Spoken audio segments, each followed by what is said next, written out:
يوسف ويجرتي قرالة بدلنا وان كسميني دور جير شنو بدلنا كشيغني قرالة شنو العالمية يكون لك على السيدي لا بشي أوغست حمر انت بدنا نجا ساري من كاس waxay dalacsanaayeen oo go'aansadeen inay usoo guuraan dhinaca waqooyiga Soomaaliya gaar ahaan buuraha Golis oo u dhaxeeya Puntland iyo Somaliland si ay baddaas biyaha mareenka gacanka carmeed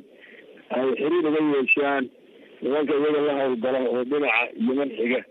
arrintaas arrin qarsoon maaha wax badan baa qoraal ka sameeyay way jirtaa arrintaas maxaa u dambeeyay hadda rag madaxa ayaa gaaray baa la leeyahay maxaad kala socotaa way jirtaa rag badan baa la soo diray oo madaxweynaha loo sheegay qaar badan oo markooda aanan hayna way jiraan madaxweynaha aanan hayn badana waa soo mareen oo dhinaca badda oo markii hadda ciidamada Itoobiya iyo xulaysa ka saareen bayo bakool kuwaan xeebahan ku sugan shabeellaha oo baraaga iyo marka way soo mareen baraad waxaa loo sheegay inay dooni kuwa Yemen lagu sameeyo ah oo calaamadeeda la aqoonay shirkadda sameeyay laga sameeyo niman ajnabi ku jiraan raasiga agtiisa xeebaha intay ku degeen galabnimo raashin ku karsadeen xeebta doonida ku noqdeen meel aadeen laga yaqaan inay dhinaca Yemen aadeen iyo inay dhinacaas u dhinaxayaan galbeedka Puntland oo badanaada ay buurta ka galaan dhinacaas magaalada Laascaanood galbeedkeeda halkaas bay badanaada weerarada ka galaan inay labada mid inay yihiin laga garanayo waxaa kaloo jira meelihii laga qabtay koonfurta nimankii madaxda ka ahaa inteedii badnayd inay mareen wadadaas intay soo damariyeen ciidamada Itoobiya oo dhinaca ceelbuur maba ay kula dagaalameen wadada hodiyo qaadeen meel dhexe ka soo baxeen laamay ka soo dhaceen meelahaas adigu dhaxaya calaado iyo tirisoor dhexdeeda meelahaas dabeedna ay halkaa ka gudbeen diirintaas gobolka Soomaaliya iyo Itoobiya bari halkaa ay ka galaan degmooyinkaas Soomaaliya gobolka Cayn iyo tuulooyin kale dabeedna ay maraan si caadi u maraan deegaanka u dhaxaya Burco iyo Ceergaabo iyo Laascaanood waa galaan oo hadda min madaxa nimanka amniyaadka oo ina degan ninkii lageeyay oo Laascaanood ku sugan baa loo sheegay cid gacan laga siisay qabashadiisa waa weynay halkaas wadadaas way iska furan tahay way banaan tahay halkaas waa caan way ka galaan dhinaca kalena waxaa wili karayaan haddii ay dowladda baxayaan magaaladan gariga wadada laamiga ku taala ilaa Gaalkacyana walaal tiro badan ayaa lagu qabtay oo lugaynaya hataa gaariga intay soo kiristaan ay xamuunka qaada intay magaalada intay soo gelin kaga digan meel banaana magaalada ka fogay konton kilomitir dabeedna midna reermiga soo sheegaan iyo tuulooyinka oo la qabtay in badan ayaa ka mid ah ay qiratay haddana kulle processkoodu socdo xagga shuruucda sidii maxkamadda dadkaasi ma qaar baxsanaya oo cararaya mise waa rag isu abaabulaya inay halkaa xarun ka samaystaan oo ay duulaan ka qaadaan hadday baxsanayaan gobolladii iyaga ay deganaayeen dadka dhalinyarada weliba gaar ahaan gobolladii deganaayeen dadkooda ka mid noqon lahay ama isdhiigi lahaayeen dowladda federaalka kumeel gaarka ay isu dhigi lahaayeen kaana waxaan aaminsanay nimankaasi waa qasidayaal hor leh oo dhinacaan usoo wareegaya oo awal bay saakeen waxaan taa daliil u ah hadalkii ina gudan oo hore u sheegay oo yiri anagu halkaasaan u guuraynaa qaacidaan ku biiray halkaas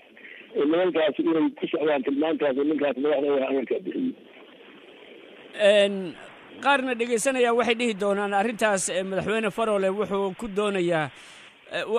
qaarna dhegeysanaya waxay dhihi doonaan arrintaas madaxweyne Cabdiraxmaan Sheekh Maxamed wuxuu ku doonayaa in Puntland kaalmo ay ku hesho oo ay galbeedka ka hesho maxaad uga jawaabitaa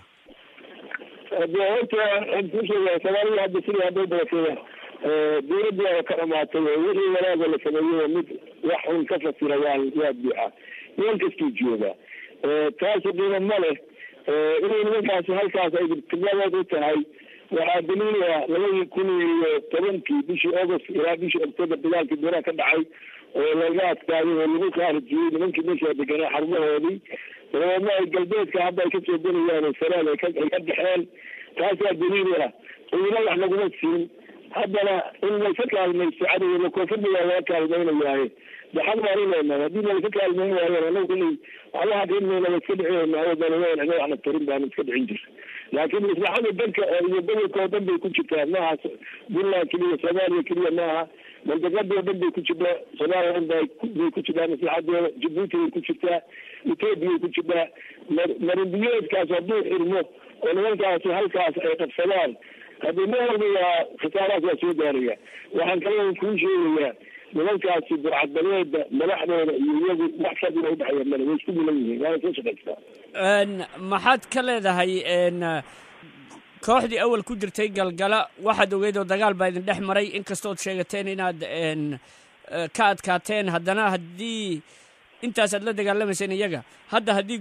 koox ka tiro badan oo ka hub culus ay meesha timaado maxaad samaynaysaan oo ka farsamo badan horta marraada ma dhici karto horta dad badan baa dhulkan degan ciidamada waa joogaan kaalmada caalamiga sida koonfurta loo kaalmeeyo xag waan u leenahay inaan helno laakiin marba anagu aqbali mayno mana rabno inay anaga naga guulaysan karaan dalka annaga ale dad waxay u badan yihiin dadkaani dibadda laga keenay oo ama gobolada kale Soomaaliya ka yimi iyo gobolada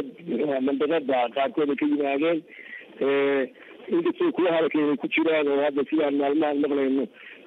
halkan u dhashay iyagu laftooda ay ku jiraan ay soo horumarinayaan laakiin naga badan yahay annagu haddee